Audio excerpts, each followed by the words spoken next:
En Central FM, hablamos derecho con Hamlet González. En Central FM, equilibrio. Bueno, después de todo lo visto y vivido el día de ayer, Hamlet González tenía la encomienda de ver cuál es el trasfondo desde el punto de vista legal, desde el punto de vista político, desde el punto de vista jurídico de lo que aquí ha sucedido. Y te saludo esta mañana. ¿Cómo estás, Hamlet? Muy bien, Pedro. Beto, buenos días. Bueno, hemos hecho un análisis de lo que ha estado sucediendo con la renuncia del secretario Ursúa. Hay que mencionar, Pedro, que el gabinete del presidente Andrés Manuel López Obrador está conformado por muchos secretarios.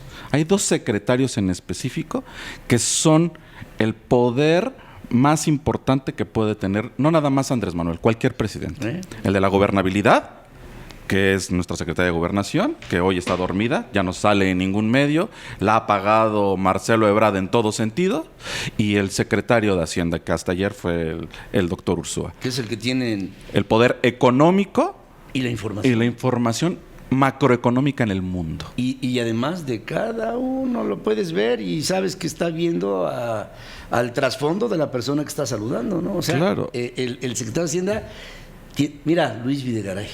Claro, y vamos a hacer un retroceso con cuando estaba Enrique Peña Nieto, pues estaba Osorio Chong, que era su secretario de Gobernación, y Videgaray, que era su secretario de Hacienda. 2 perros. Claro, y gente muy cercana al presidente. Esto sucede hoy en la Cuarta Transformación. Cuando hablaba Andrés Manuel, y de verdad que he hecho un análisis de todo lo que ha dicho, de la mafia del poder, la renuncia del secretario de Hacienda no es una renuncia, es una denuncia. Está denunciando a su jefe. Dice, yo no soy leal a Andrés Manuel López Obrador. Soy leal al pueblo de México. Claro, eso lo dice en el fondo. Y dice, tiene un contenido muy importante, Pedro, porque el secretario de Hacienda, es cierto, lo propone el presidente, lo propone el Ejecutivo y lo ratifica el Congreso. Porque no le da esa potestad solamente al Ejecutivo, decir, tú nombra al secretario y tiene que pasar el filtro del Congreso para ver si cumple con todos los requisitos, es un hombre íntegro, es un hombre que conoce de política económica, sí lo conoce. ¿Qué crees? Ayer Andrés Manuel cometió un grave error. Nombra a un secretario sin pasar por el filtro del Congreso. Sí, ¿Por qué? Porque tiene, ¿eh? claro, porque tiene la plena seguridad que el Congreso se lo va a autorizar, porque el Congreso es suyo. Yo creo que ni siquiera pensó eso. Sí, pero se fue de banda. Y yo creo que aquí, como tú dices, Toledo jamás le dijo, detente, Andrés Manuel. No puedes hacer esto. Tenemos que utilizar los filtros políticos en México. Hoy nuestros poderes están tan denostados, Pedro, tan desgastados, porque un presidente puede mover lo que él quiera. La democracia, una democracia que antes era totalmente horizontal, hoy es una democracia centralizada, utilizando el poder únicamente para mover los intereses. El secretario ha hecho un análisis de lo que quiere decir en su carta, Pedro. Le aplauden los que tienen intereses. Como ahorita, como tú bastante bien imitas a Monreal, le aplaude porque él tiene intereses políticos, y no nada más políticos, financieros.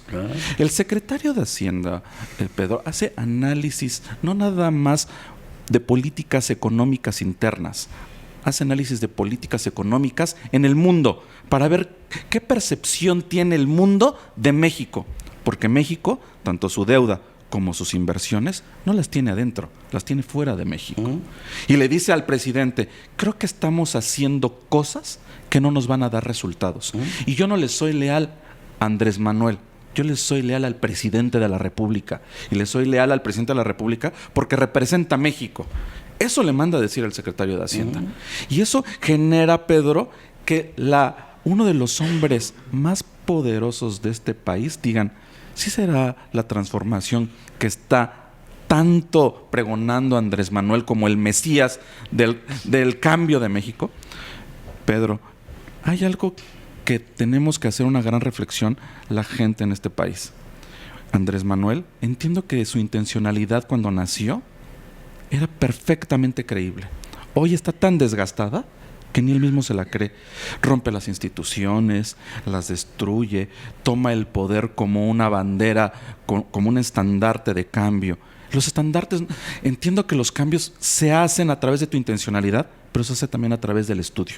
Ursúa era una gente inmensamente preparada, Pedro. He leído algunos estudios macroeconómicos que ha hecho y me he quedado asombrado de la política económica que le ha presentado a Andrés Manuel. Dice, señor, esto es lo que tenemos que hacer.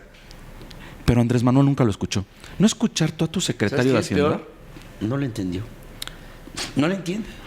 Y la gente que también estaba cerca de Andrés Manuel no lo entiende. Imagínate que tú dejes de creer en tu secretario de Hacienda, Pedro, que tú no creas en el que tiene la chequera del país. Pero está peor que tu secretario de Hacienda deje de creer en ti. Sí, claro. Eso está peor. Y que te evidencie políticamente, no en México, ante el mundo. Ante el mundo. Es como la secretaria de Tesoro en Estados Unidos que evidencia al presidente Trump, ¿no?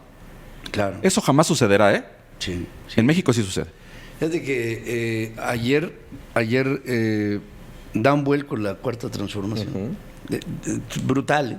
Sí. Porque el buque emblemático de la cuarta transformación, pues está ligado con una economía subsidiaria, compasiva, compartida, socialmente orientada. Bien, esa parte está muy bien, bajo una idea.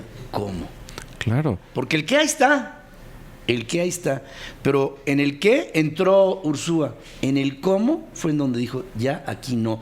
Y cuando la hija de Ursúa, María, le manda un tuit donde dice, papá, de veras que admiro tu congruencia, en el fondo, lo que estaba diciendo familiarmente, celebro que no hayas acompañado a México en esta desgracia y que no seas parte de ella. En una derrota económica.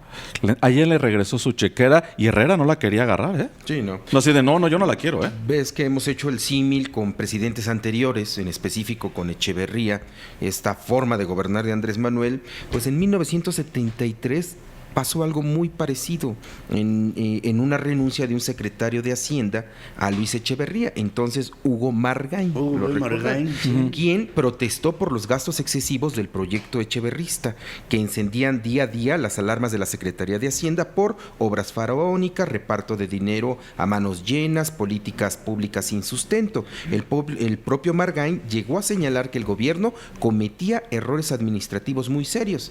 Eran los tiempos de Echeverría donde se dijo, la política económica se maneja desde Los Pinos. Me acuerdo haberlo escuchado, la política económica se maneja desde la residencia oficial de Los Pinos. ¿Y sabes qué? Yo recuerdo, en aquel tiempo yo tenía 22 años, 73, sí, 22 años.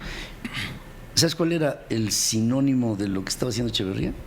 Que veías en la calle puro billete nuevo. Sí, claro. ¿Por qué? Echaron la maquinita de dinero. Echaron a andar la maquinita.